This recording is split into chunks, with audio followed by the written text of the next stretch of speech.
On vit dans une époque où on touche plus de plastique que les gens qu'on aime, tout simplement parce qu'on est entouré de plastique dans à peu près tout et n'importe quoi.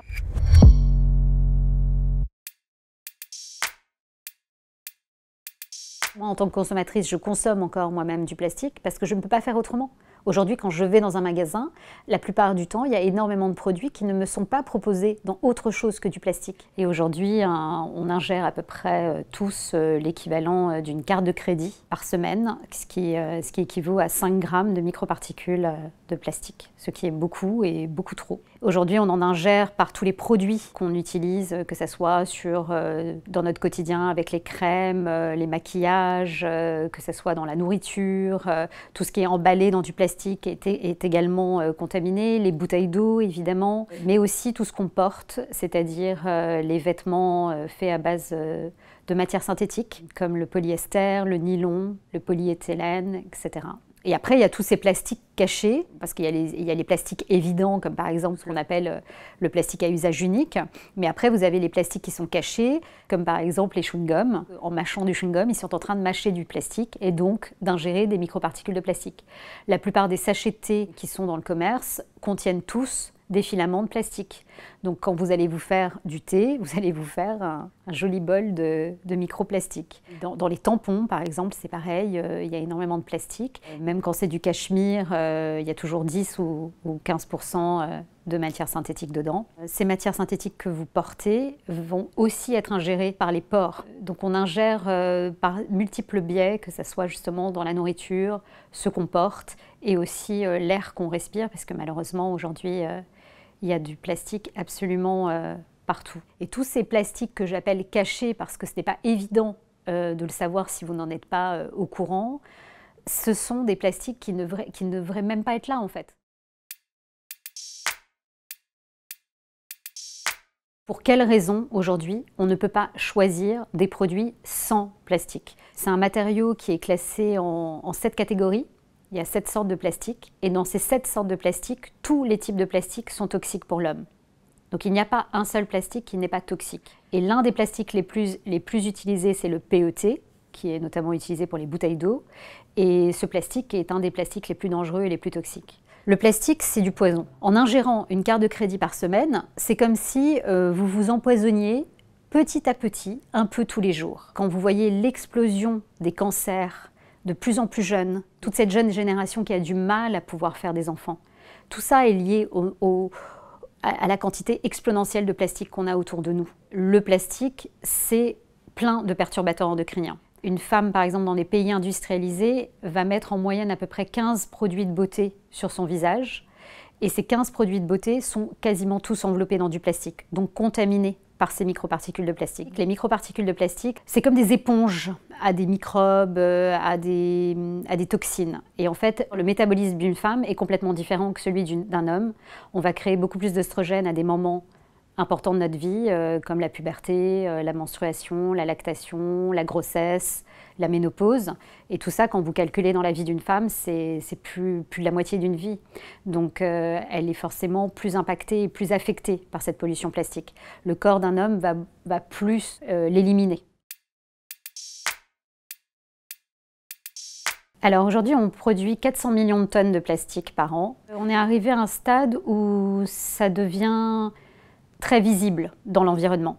Quiconque va en vacances quelque part voit des déchets plastiques, que ce soit dans l'environnement, dans les forêts, sur nos trottoirs ou dans les plages, etc. Quand vous jetez quelque chose, par exemple, dans les caniveaux, ça part la plupart du temps jusque dans les fleuves qui vont finir dans l'océan. Ce que les gens savent peut-être moins, c'est que la mer la plus polluée au monde en concentration de microparticules de plastique, c'est la mer Méditerranée. La mer Méditerranée est une mer quasi fermée, donc avec pas forcément la possibilité de s'auto-nettoyer avec les courants, et donc ça stagne et ça y reste. Et si on continue à ne pas agir, à ne pas prendre en compte la problématique de ces microparticules de plastique, un jour ou l'autre et très prochainement, on ne sera plus dans la capacité de pouvoir y passer de très belles vacances sans mettre en danger notre vie, notre santé. Il y a déjà en ce moment des périodes où, par exemple en Corse ou à Los Angeles, comme les courants sont très forts et amènent beaucoup de pollution plastique, il est dangereux de se baigner. Et du coup, les surfeurs, notamment, le savent et ce sont des jours où ils n'y vont pas, où ils ne se baignent pas. Moi, j'en appelle à l'État par rapport à des lois, des taxes, par exemple la taxe microplastique qui pourrait être mise en place, c'est-à-dire une taxe qui serait calculée sur la base du nombre de plastiques que vous produisez et que vous vendez. Après, le plastique, malheureusement, aujourd'hui, il est partout parce que c'est une matière qui est très peu chère, puisqu'on l'utilise à une quantité exponentielle. Donc forcément, quand vous utilisez 400 millions de tonnes par an d'un matériau, il est évidemment moins cher qu'un autre matériau. Donc c'est important de taxer cette matière première pour qu'il y ait un espèce de rééquilibre qui se fasse, qui se produise, et qu'on décide de se dire « Ok, on va produire avec d'autres matières qui pourront remplacer ce plastique dans notre quotidien ». Le plastique recyclé n'est pas une solution, tout simplement parce que le plastique est un produit toxique. Donc le plastique recyclé, c'est juste un matériau toxique recyclé. Il y a beaucoup de choses qui peuvent être faites en carton. Et après, vous avez ce qu'on appelle les bioplastiques. Alors attention à ne pas confondre avec les bioplastiques faits à base de plastique vierge également. Là, je vous parle de bioplastiques complètement 100% végétales, qui sont faits à base d'algues, de champignons, d'ananas, de peaux de bananes ou de pommes de terre, etc. Il y a énormément d'innovations sur le sujet. Aujourd'hui, on peut tout à fait faire beaucoup de choses dans du papier, dans du carton, dans du verre incassable, parce que souvent on me dit « Ah, mais le verre, c'est lourd, c'est dangereux, etc. » Non, c'est faux. Aujourd'hui, on est capable de faire du verre léger, incassable, et surtout, on ne peut pas continuer de ne pas proposer à toute une partie de la population qui n'a pas envie de s'empoisonner avec les microparticules de plastique, de l'eau minérale dans des bouteilles en plastique. Le packaging aujourd'hui, c'est la production de plastique la plus importante au monde. Et franchement, on n'a pas besoin d'autant de plastique dans nos packaging. Il y a d'autres matériaux qui existent, qui pourraient être mis en place sur le marché, mais qui ne le sont pas pour le moment, mais qui pourraient à l'avenir devenir un vrai secteur d'activité. C'est comme pour le gluten. Au départ, il n'y avait pas de rayon de pâtes, par exemple, ou de gâteaux sans gluten, etc. Aujourd'hui, il y a des rayons entiers qui existent.